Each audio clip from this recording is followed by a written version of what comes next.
d'un amour fier et doux que nous t'avons tant chéri. Ô ma si tendre patrie, ô bon pays de chez nous.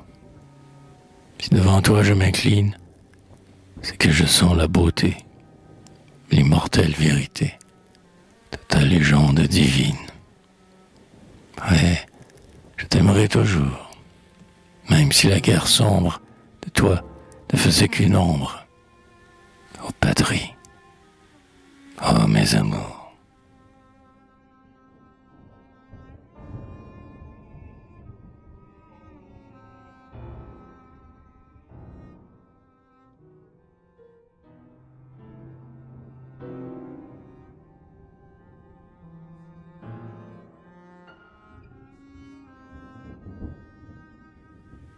Ma France, français je suis, je m'en vante, et très haut, très clair, très fort, je le redis et le chante.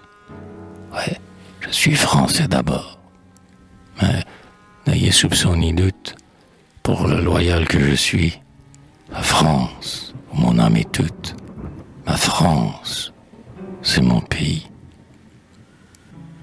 Ma France, l'intime France, c'est mon foyer, mon berceau. C'est le lieu de ma naissance, dans ce qu'il a de plus beau.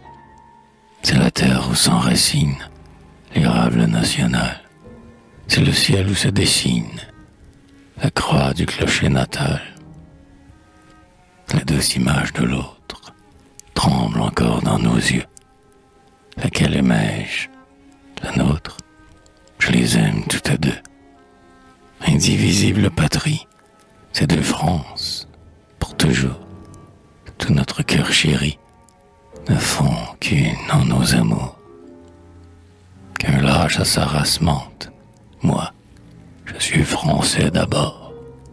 Je le dis, je le chante, très haut, très clair et très fort. Mais n'ayez soupçon ni doute, pour le loyal que je suis, la France où mon âme est toute, ma France, c'est mon pays.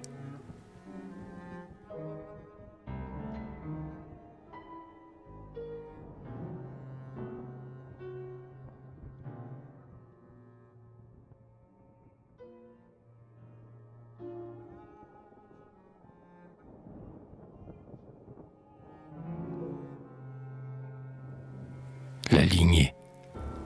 Ah, qui pourrait redire en quel pieux symbole, en quels accents de fête, en quel rythme d'amour, le sens harmonieux de l'hymne sans parole qui, dans l'air réjoui, s'élève en un tel jour. Il est si doux de suivre, au sentier de l'ancêtre, le long cheminement d'un cortège d'aïeux.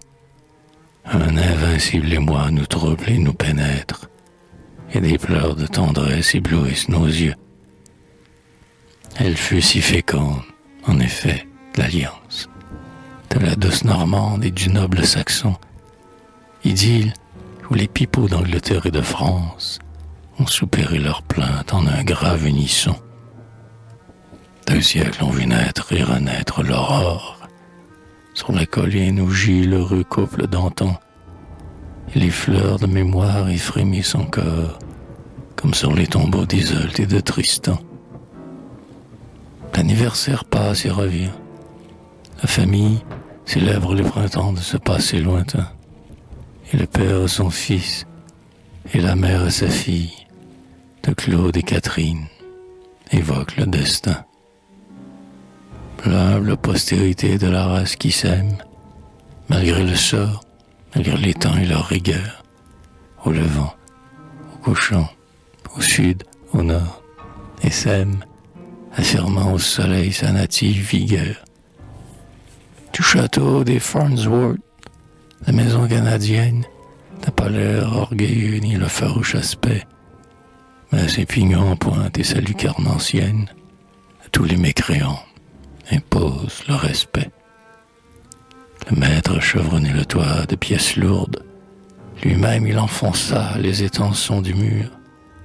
Lui-même il équarrit la poutre et les lambourdes. En plein bois, dans le cèdre incorruptible et dur.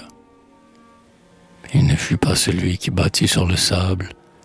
Il voulait, glorieux d'une juste fierté, que sa demeure fût l'asile inviolable, son indépendance et de sa loyauté. Le fronton du logis fut tourné vers l'église, afin que les enfants n'eussent qu'à se pencher, à la vitre où l'azur du ciel se cristallise, pour mieux voir, en priant, reluire le clocher. Au vœu du bâtisseur hardi, la maisonnée, fidèle au roi, fidèle à Dieu, n'a pas menti. Les nœuds les plus sacrés attachent la lignée au berceau d'où l'esprit paternel est sorti. Aujourd'hui, dans la paix de l'antique vallée, nous venons, pèlerins d'un culte filial, sous l'égide du prêtre, à la même tablée, communier au même autel familial.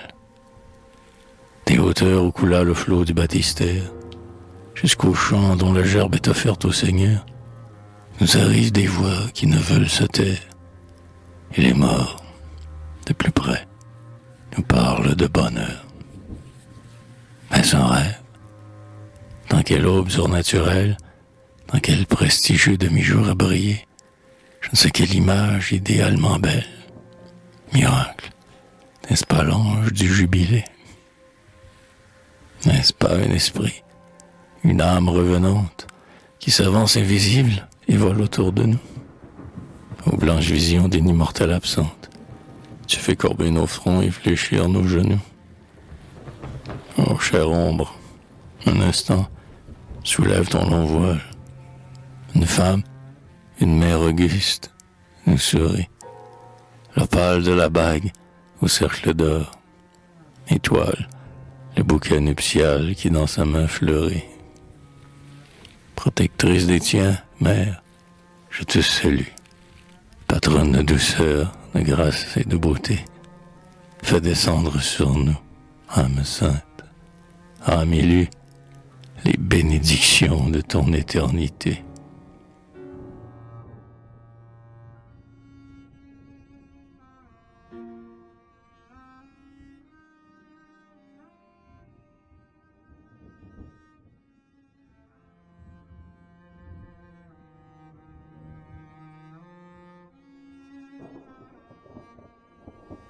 Notre terre, terre dont les âpres rivages et les promontoires géants refoulent les vagues sauvages que soulèvent deux océans. Terre qui, chaque avril, émerge, toute radieuse, à travers la cendre de tes forêts vierges et la neige de tes hivers. Terre richement variée de verdure et de floraison, que le Seigneur a mariée au soleil des 4 saisons. Reine des terres boréales qui, sans mesure, donne l'or et l'argent des céréales, sans y puiser son grand trésor. Terre qui t'imprime amour veuve, n'a cessé de donner le sein au peuple qui de toute épreuve échappa toujours, sauf et sain. Terre de la persévérance, terre de la fidélité, vivace comme l'espérance, sereine comme un ciel d'été. Terre dont la race évolue, en ombre, en verdeur, en beauté.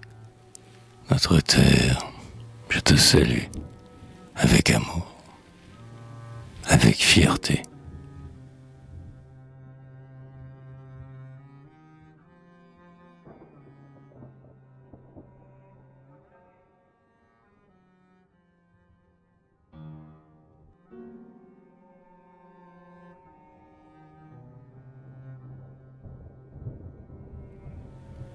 Le vieux parlait. Si je le parle, au cœur de jour, au pays, avec les miens, comme au grand siècle tout gentilhomme, le parler aux abbés de cour, c'est un seulement par amour. Ce français vieillot qu'on dédaigne, il est natif d'un haut Poitou et d'un lointain Paris tout. Ces termes que le chaume enseigne, ce sont des termes de Montaigne. Le mot local, très clair, s'entend. Du puriste, il choque l'oreille. Malgré tout, comme il s'appareille, et comme il s'accorde pourtant, avec la parlure d'antan. L'habitant, dit-on, baragouine. L'habitant patoise. C'est faux. Il remet au jour des joyaux qu'incruste souvent la patine. Il illustre rouille latine. Oyez le parler du hameau. Il coule comme aux gouterelles, coule les sèves naturelles. Il coule aux lèvres comme l'eau, des érables au renouveau. Mais quel émoi d'un cœur l'anime. Ce vieux français, c'est tout chez nous, sous ses aspects âpres et doux. Ce langage simple et sublime, c'est toute la patrie intime. Si le papier le souffre ici, c'est rapport à la victoire des patriotes de l'histoire. Si je le parle encore ainsi, adieu, grand grâce et grand merci. Durant 3 siècles d'affilée, la première langue du sol a lutté sans peur et sans dol. Malgré rafales et giboulées, l'honneur et le droit l'ont parlé. Le verbe du clocher natal a gardé toute sa puissance. Le vieil esprit de la France poursuit l'ancien chemin royal vers les grands fonds de l'idéal.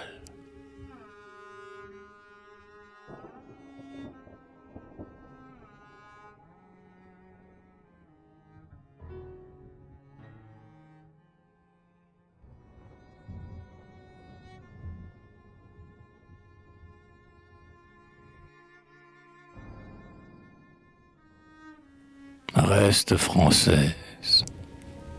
Ton idéal est assailli, enfin, la lutte recommence. Garde la fière accoutumance d'un parler qui n'a pas failli. Garde ce pli, noble et joli. Que tous ces vieux mots, ritournels, purs de vulgaires patois, rappellent, prolongent ces voix de bonnes âmes maternelles qui, telles quelles, sont éternelles. Nargue du puriste moqueur, payse, il est dans main volume, écrit par main de fines plumes, ce terme d'ancien chroniqueur, qui, dans ton cœur, règne en vainqueur.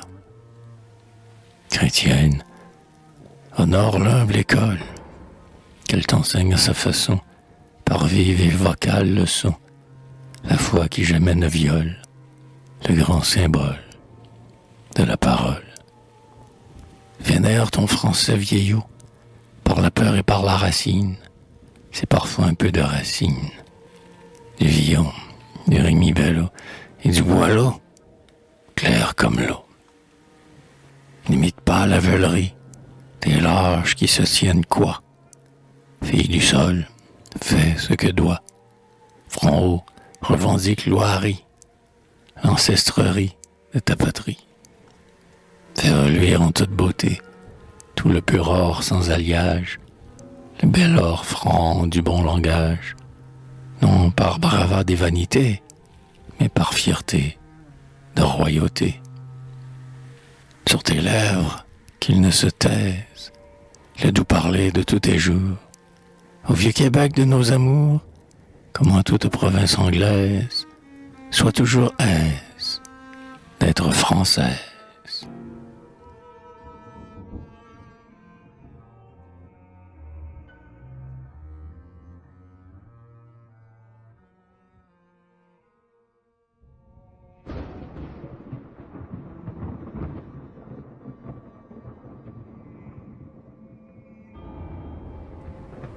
La France au tombeau de mon calme. Le jour que, dans ses bras éplorés, la victoire emporta sous les murs du fatal promontoire, monte calme, tout sanglant, au tombeau. La douleur se voit en deuil d'un preux qui tombe sur l'autel, au lieu même où flamboya la bombe, alluma l'éternel flambeau. Le vaincu, sur son lit de parade funèbre, le guerrier que la lyre aux discordes célèbre, n'a point connu le noir oubli. Hors des mortels ennuis que le temps accumule, il gît, superbe autant que son illustre émule, dans sa bannière ensevelie. Sentinelle d'honneur, la flamme toujours veille, sur la hauteur sublime où la foudre sommeille, dans le bronze des bastions. Du héros des lys d'or, le songe continue, l'inconnu se dévoile, et l'irréel nu s'illumine de vision. Dans la muette horreur des ombres, quel mirage enchante le sommeil de la mort, quelle image anime le rêve changeant, où vole dans l'azur la blanche silhouette qui tantôt disparaît, tantôt se reflète au miroir d'un fleuve d'argent. Le corps mélancolique a gémi dans l'espace. D'où vient-il? Où va-t-il? Quel est celui qui passe dans un éblouissant arroi? N'est-ce pas le courrier des princes de l'aurore? L'azur se fleur de lys et l'orient se dort. Ah, c'est l'estafette du roi. Quel appel sonne-t-il de colline en colline? Ce buxin qu'accompagne, en la nuit qui décline, la pâle étoile du réveil.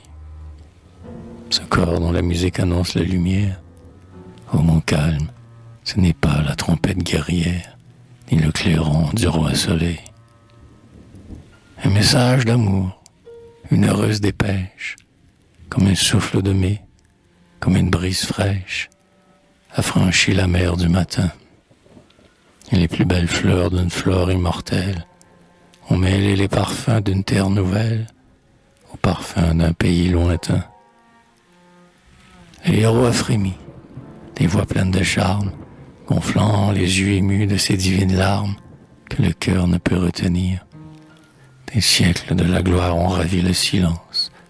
Grand croix de Saint-Louis, lève-toi. C'est la France.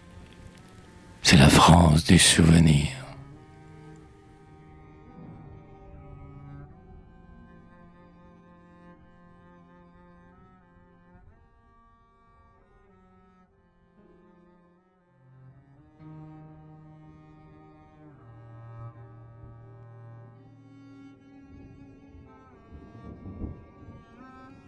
Papineau.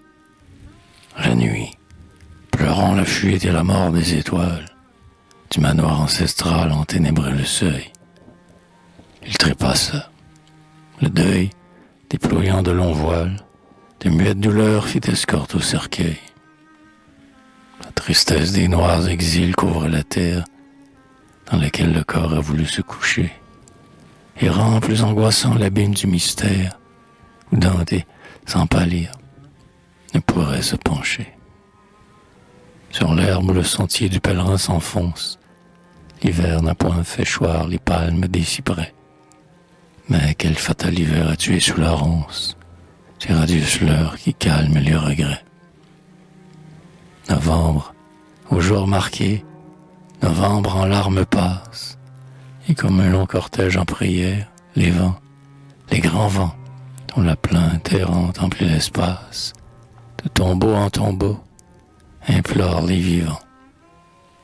Papineau, Papineau, le parc funèbre écoute, sur la grille et le mur du sépulcre éploré, le tintement de l'eau qui tombe goutte à goutte, et rien n'est comparable à son émoi sacré.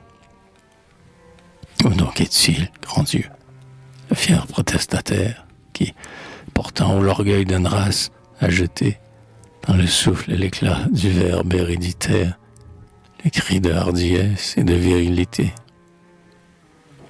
Où donc est-il celui qui dominait l'orage et qui, dans sa rancœur farouche, un jour s'est tu? Et au hauteur de quel rêve, à travers quel nuage, dans quel glorieux vide, où s'est-il abattu?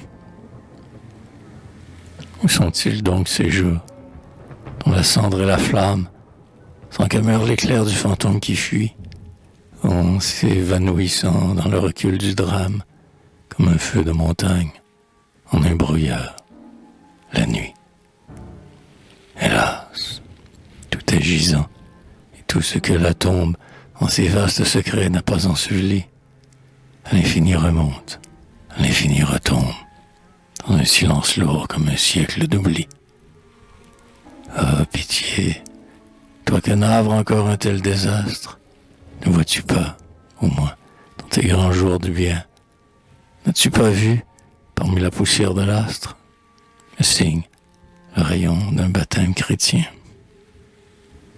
Toi qui peux, au suprême instant, donner l'absoute, laisse luire, en pitié, l'étincelle d'espoir, et rallume à nos yeux la mèche que le doute écrasa sous le poids du tragique éteignoir. Ô troublante hantise, ô tristesse, l'histoire, devant Dieu, le seul juge infaillible des temps, interdite, s'arrête, et le burin de gloire, sur les tables de bronze, est encore en suspens.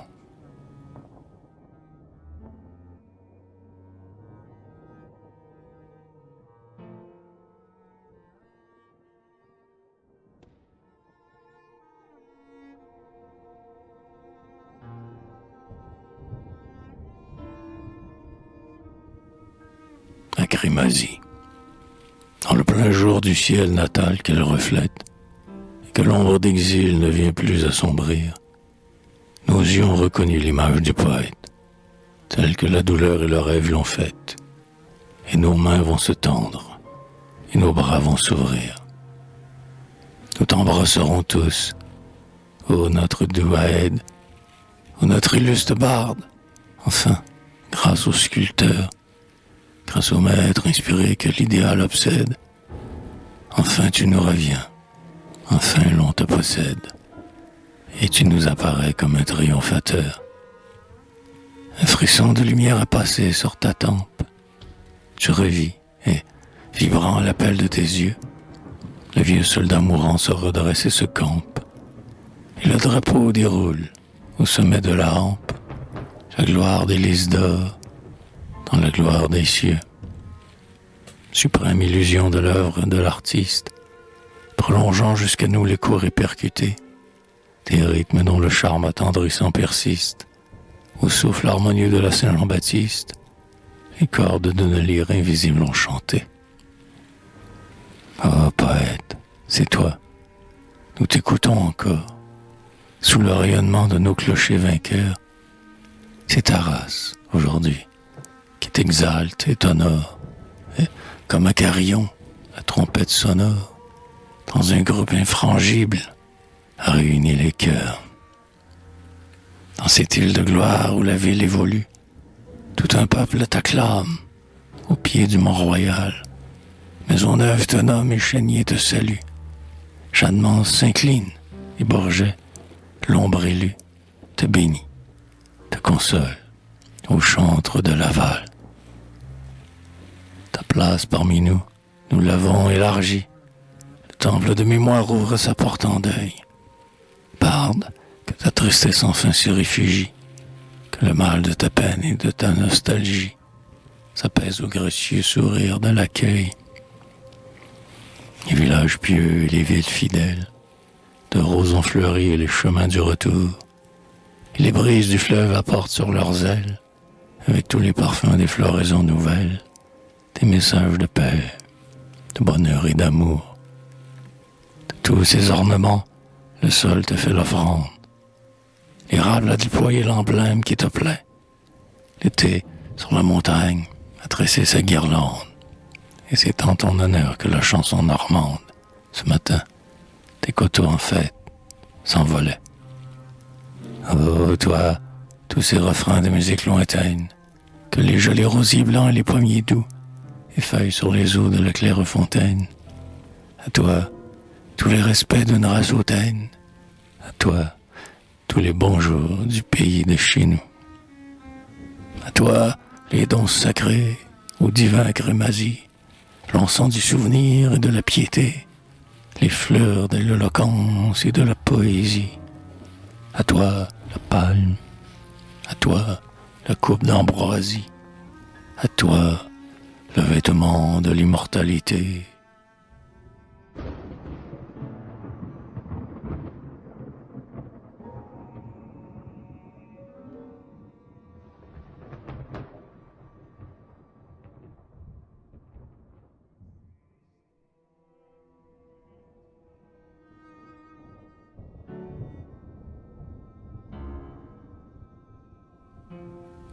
Noël historique. Je la vois, comme alors, la rustique cabane, avec son toit en pointe et ses pans de bois rond, que décore l'été les roses de savane, les grands soleils d'or pâle et les bleus liserons. Je la vois en esprit, la mission nouvelle, qui n'avait pour curé qu'un humble desservant, la pauvre mission qui n'avait pour chapelle que ses murs sans larmier, sans perron, sans auvent. Je la vois comme en rêve, et j'assiste à la messe que, parfois, il vient dire un fils de Saint François. On ne le vit jamais manquer à sa promesse. Or, un jour, à Noël, il advint qu'une fois, Jean-François fut près de passer outre. Le pain sacré manquait. Plus d'hostie à Noël. Je rompus la dernière au chantier de la loutre. Et le père, angoissé, pleurait, les yeux au ciel. Mais une vieille femme, en robe de futaine, lunettes sur le nez, le chapelet au doigt, leur dit « J'aurais tôt fait de vous tirer de peine. On ne se trouble pas pour si peu, dans les bois. » Et la vieille séant, pour leur en donner preuve, en farine broyant quelques grains, un par un, quelques beaux grains luisants d'un blé de terre neuve, fit une hostie, et vient l'offrir au père brun. Et l'office fut dit, 2 chandelles pour cierge, une nappe de lin sur l'humble autel, et puis, dans un verre, le jus vermeil des vignes vierges, et dans un autre, l'eau cristalline du puits. Et le Père, ce jour, fit sur l'Eucharistie le plus touchant, le plus beau de tous ses sermons. Gloire au blé, disait-il, gloire au blé de l'hostie, gloire au blé du pays, au blé que nous semons. Gloire au blé dont la fleur est la fleur la plus fine, gloire au blé que le prêtre a mangé dans ce lieu. Gloire au blé dont la chair devient la chair divine, au blé qui s'est fait chair, au blé qui s'est fait Dieu.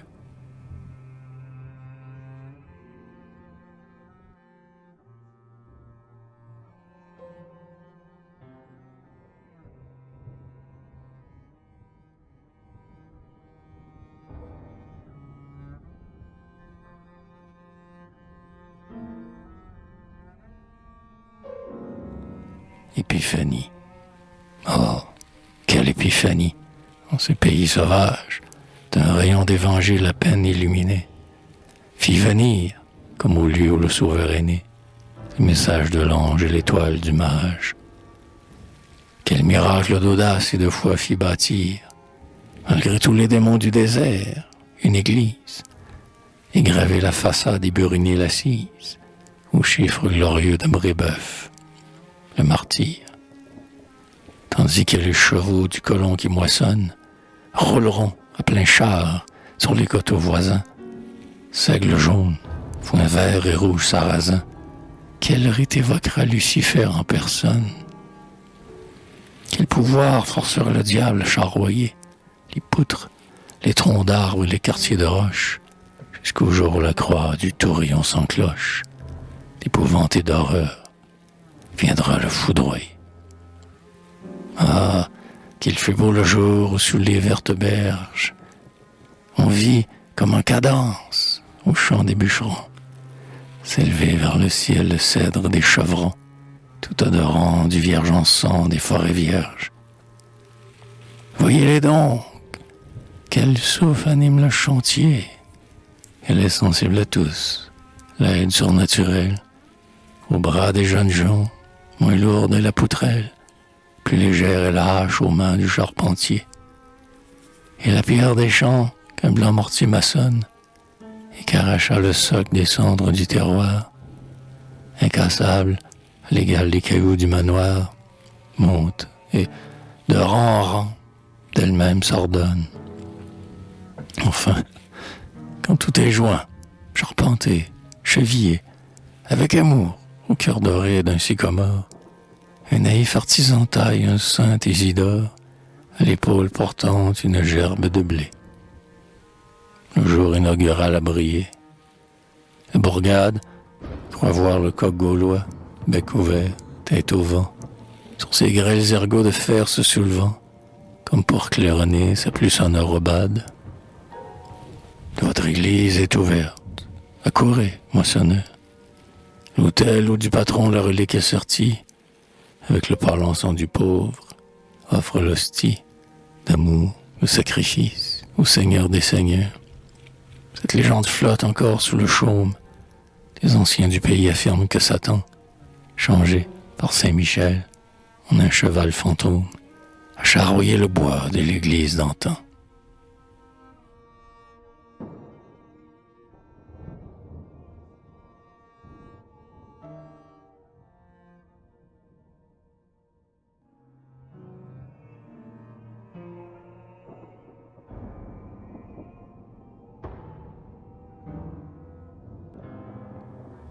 Le sacrilège du feu. Lorsque l'on vit les toits, les voûtes, l'archivolte crouler et le ciel d'or de l'abside s'ouvrir, tous ont senti le choc, le sursaut, la révolte des autels dont les saints ne veulent pas mourir. Et tous, devant l'enfer des sacrilèges flammes, dont la rage, parfois, semble atteindre les cieux, frémir, angoissés, consternés. Et les femmes détournèrent la tête et fermèrent les yeux. C'était la vénérable église vieille France, très sainte par le sacre et par le souvenir, qui, pour tous, presque humaine, exprimait la souffrance de l'aïeul qui meurt sans pouvoir nous bénir.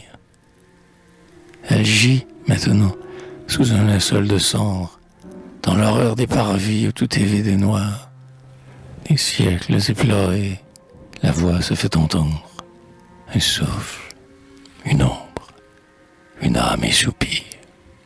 Le soir, rien n'est plus de la robe et des voiles, des satins, des brocarts, des ors froids, des velours, des parures de lys, des couronnes d'étoiles qu'apportait Notre-Dame aux fêtes des grands jours.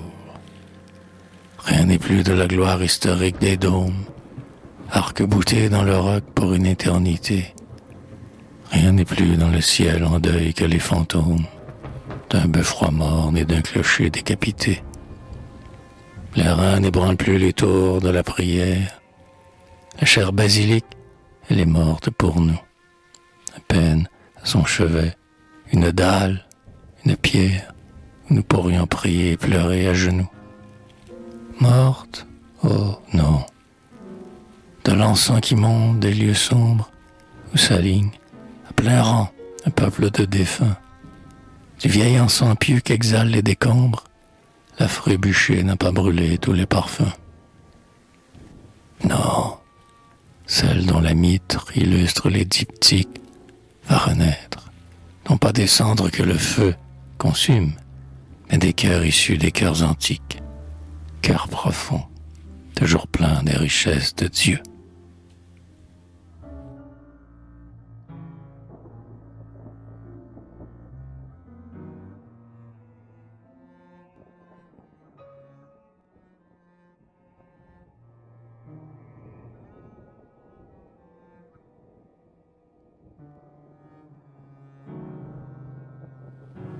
Université Laval, toi qui portes au chef de ton blason de gloire l'illustre nom du vieux Québec médiéval, et le nom glorieux et béni dans l'histoire, le nom 3 fois béni dans l'Église, Laval.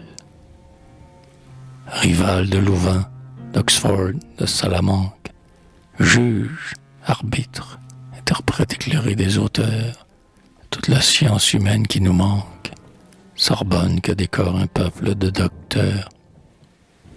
Universel, est-ce art, est-ce lettre, est-ce science? Ta pensée nous yeux brille d'un triple éclat.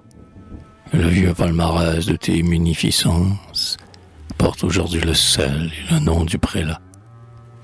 Un charme est sur tes murs, un parfum se dégage, ce passé qui fut mon âge le plus beau. et j'évoque, fidèle et pieux, le mirage du plus doux souvenir que j'emporte au tombeau. Dans la vieille maison, comme il était bon vivre, oh, comme elle était douce à chanter la chanson dont l'écho des musiques m'enivre, mais dont l'air dans ma voix n'a plus le même son. Au nom du gai savoir, au déclin des jours sombres, pour la bourse du pauvre et le prix du vainqueur, je viens te dire, au seuil du royaume des ombres, tous les merci d'amour qui me viennent du cœur.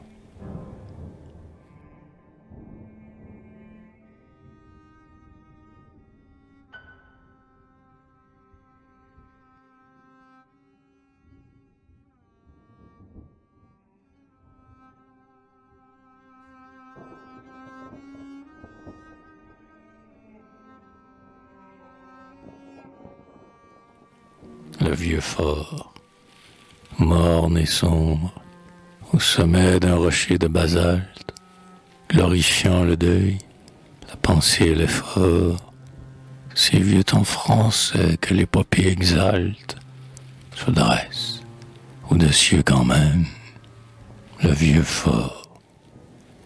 De l'illustre poussière de la noble cendre, de ceux qui, les derniers au poste, sont restés, et qui, de leurs créneaux, n'ont pas voulu descendre, les suprêmes terrains sont encore incrustés. Jadis, malgré l'éclair et malgré le tonnerre, du vieil épouvantail qui surplombe le sol, l'aigle y venait, avant de regagner son air, pour y reprendre souffle et reposer son vol. La guerre est comme en fuite, au loin dans le silence. L'aigle ne revient plus. Le vieux fort est muet. De l'alarme ne vient troubler la somnolence des nocturnes veilleurs de la ronde et du guet. Mais le soleil blessé de l'époque première, dont la gloire saigne longuement sous nos cieux, il n'a pas appris lui retirer sa lumière. Il ne s'est pas éteint dans l'âme et dans les yeux. Par les plus humbles toits, par les plus hautes flèches, par tous les monuments de la fidélité, par la ruine même aux glorieuses brèches, le vieil astre royal est sans fin reflété. Sur tous les souvenirs que couronne et décore, la palme des prelats ou le laurier des rois, c'est le même rayon qui plane et vibre encore, et le nem est visible à la cime des croix. Où donc est la conquête? Où donc est la défaite? Les flots ont-ils rongé le granit immortel? L'éclair a-t-il rompu le trépied du prophète? Les vents ont-ils soufflé les flambeaux de l'autel? Le peuple a-t-il cessé d'espérer, de croire? A-t-il perdu le bon aloi du vieil esprit? A-t-il cessé de lire ce livre de gloire que, de leurs rudes mains, les siècles ont écrit? Non, la place est quand même encore haute et forte. La vieille garde veille, et son front est serein. L'armure de justice et d'honneur qu'elle porte est plus impénétrable au cou qu'un triple airain.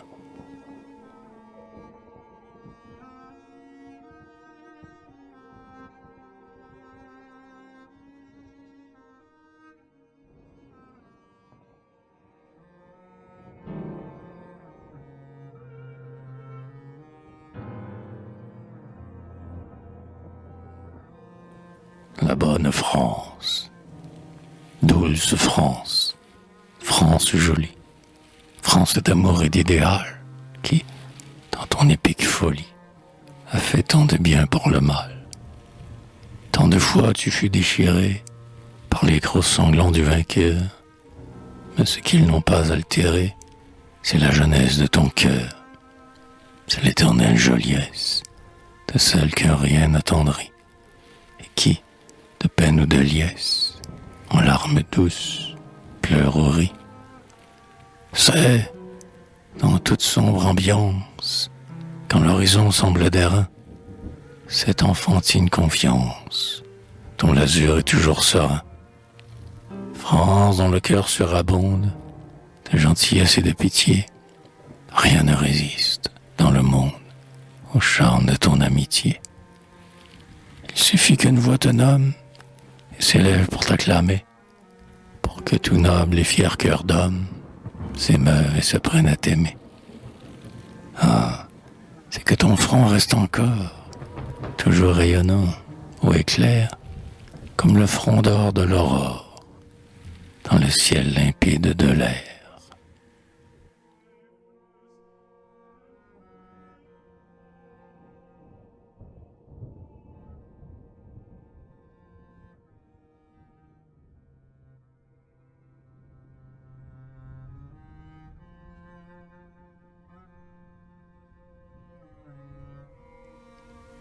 L'hélice, la terre qui les faisait survivre, s'est fleurie.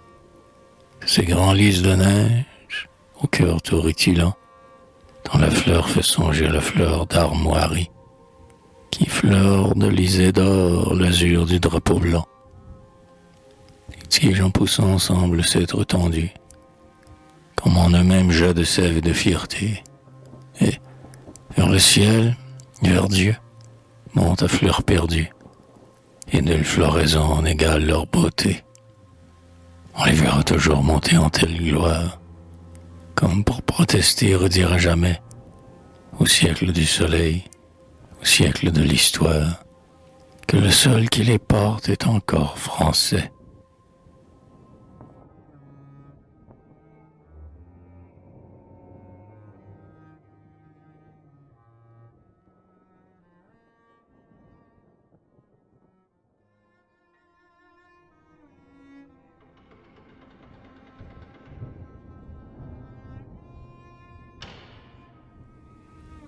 À Théodore Botrel, c'est la croyance populaire.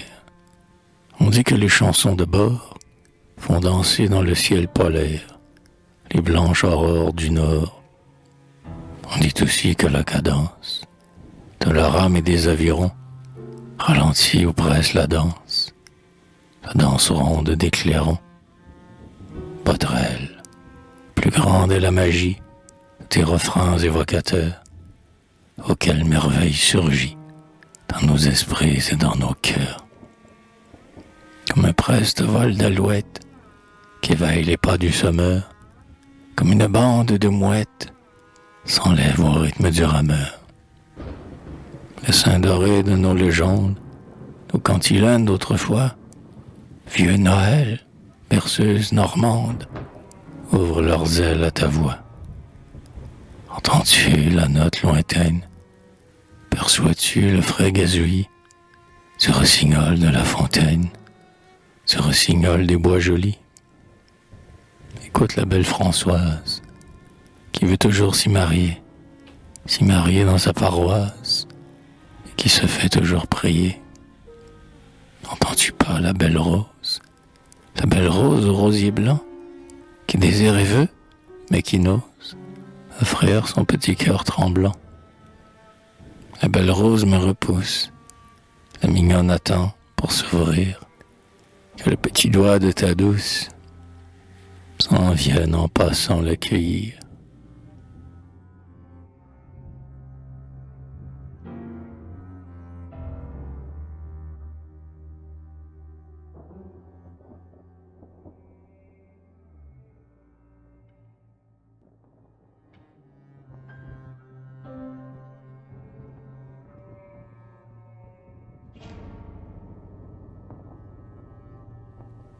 À Brébeuf, à l'allemand, dans l'immortalité.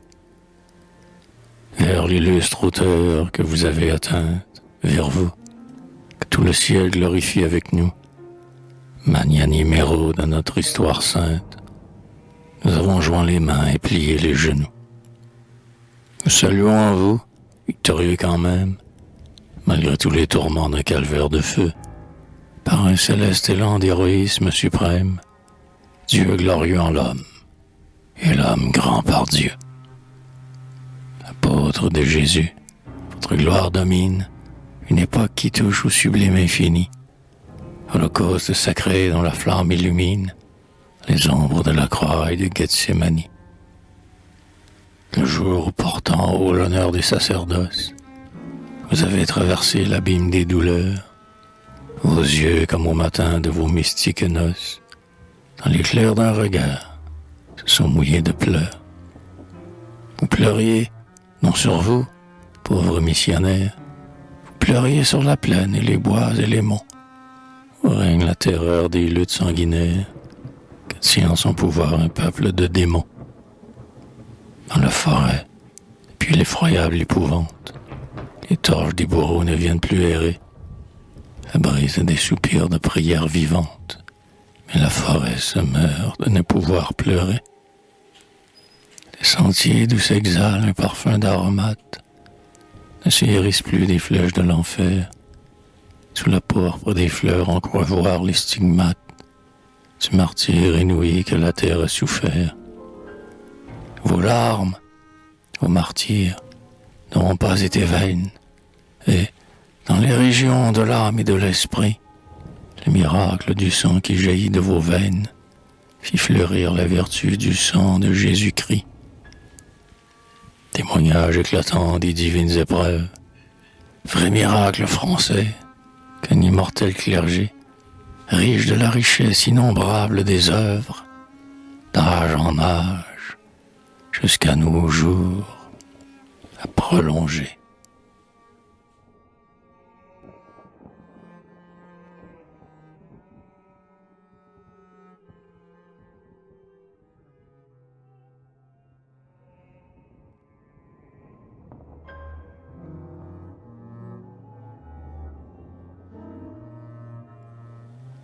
Le promontoire sacré. Dieu dit, y ruisselant des perles du matin, le roc comme en cadence, surplomber l'espace, où tout le sombre azur du large flot qui passe ondule vers l'abîme infini du lointain. Et Dieu, d'un signe au front, marqua le promontoire, qui, pour un peuple cher, dans un âge futur, sera le lieu puissant, le lieu clair, le lieu sûr, un autel, un berceau, l'épaule de l'histoire. Le temps passe. La mer sauvage, au jour voulu, apporte, au lieu marqué, l'élu du sacrifice, qui, sur le roc barbare, érigea l'édifice contre lequel l'enfer n'a jamais prévalu. Le Cap n'est plus hanté par la terreur païenne, depuis qu'elle a connu la lumière et l'amour. Toute l'âpre montagne est bénie chaque jour, tous ces nouveaux venus qui l'ont faite chrétienne. Sommet, dont l'éternel destin n'est pas vaincu, berceau victorieux de toutes les alarmes, promontoire sacré par le sang et les larmes, ton plus divin triomphe est d'avoir survécu. Pour défendre le roc, pour que nul ne l'entaille, ceux dont l'esprit respire et vibre en ta fierté, les héros et les saints de la fidélité, les morts même, à tes pieds, sont rangés en bataille.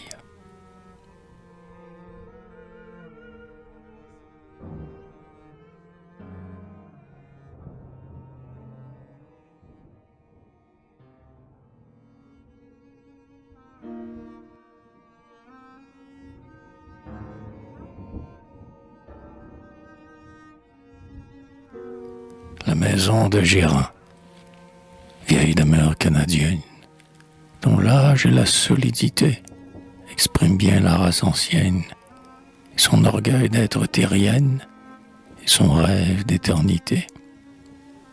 L'homme pieux qui t'a bâti repose à l'ombre du clocher, mais la vivante sympathie qui te fut toujours départie, le temps ne peut te l'arracher.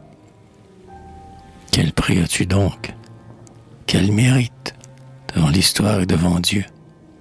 Maison qu'une ombre chère habite, est-ce d'avoir été bénite par le premier curé du lieu? Demeure entre tout aimé, de tes anges et de tes saints. D'où vient-elle, ta renommée?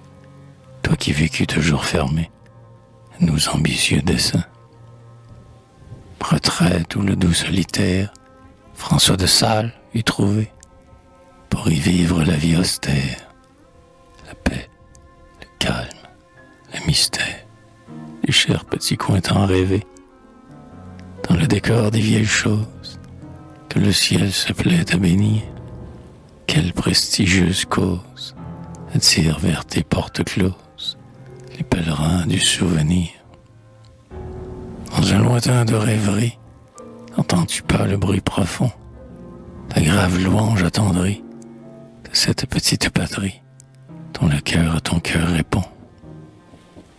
Maison des aïeux, c'est la terre, une au foyer, une à l'autel, qui ne peut oublier ni taire tout ce que l'âme héréditaire a produit de plus immortel. Ils viennent, enchantés, sans doute, par le dolent et doux refrain, l'air que, sans pleurer, nul n'écoute, l'air nostalgique où vibre toute l'âme divine de Gérin. Peuple qu'un même amour inspire, ils ont voulu qu'un fier métal, pour les siècles, fasse reluire le nom de la Haide et la lyre de tout l'or du soleil natal.